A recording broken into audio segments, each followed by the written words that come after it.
19 नवंबर 1917 पंडित जवाहरलाल नेहरू के घर बेटी के रूप में जन्मी इंदिरा गांधी के बारे में किसको मालूम था कि एक दिन वो पूरे देश की बेटी बन जाएगी। लेकिन इसकी झलक बचपन में ही नजर आ गई थी। महात्मा गांधी के विचारों की छाया तले बड़ी हो रही इंदिरा गांधी ने बचपन में ही बाल चरखा संघ की स्थापना की, तो बाद में अपने बाल मित्रों की वानर सेना बनाकर आजादी के आंदोलन में सक्रिय भाग लेना शुरू कर दिया था, जिसके बाद 1942 में उनको जेल भी जाना पड़ा। 1947 में जब देश दंगों की चपेट में था, तो इंदिरा गांधी ने महात्मा गांधी जी के मार्गदर्शन में दंगा प्रभावित क्षेत्रों में काम किया। ये उनके मानवीय पक्ष को दर्शाता है, मगर उनकी असली परीक्षा होती है आजादी के बाद, पिता के साथ सहयोगी की भूमिका में और फिर देश की एकमात्र महिला प्रधानमंत्री के रूप में। और इंदिरा गांधी ने दोनों ही भूमिकाओं का सफलतापूर्वक निर्वहन किया।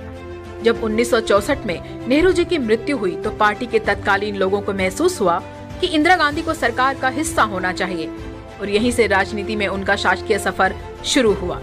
जब 1966 में इंदिरा गांधी जी को प्रधानमंत्री चुना गया, तो बहुत से लोगों ने एक महिला के रूप में उनके नेतृत्व को कमजोर माना, मगर 19 जुलाई 1969 को इंदिरा गांधी जी ने 14 बैंकों का राष्ट्रीयकरण करके अपने मजबूत इरादे जाहिर कर दिए।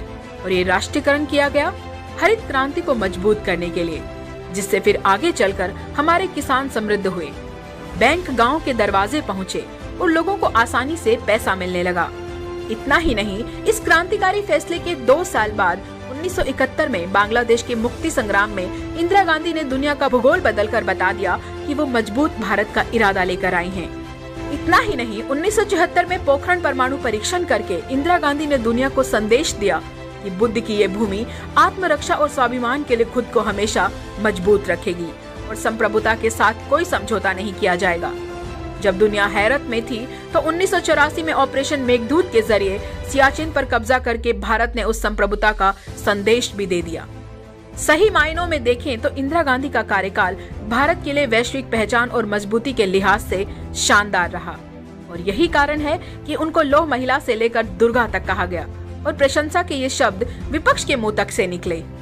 आज उनकी जयंती पर कृतज्ञ राष्ट्र उनको नमन करता है।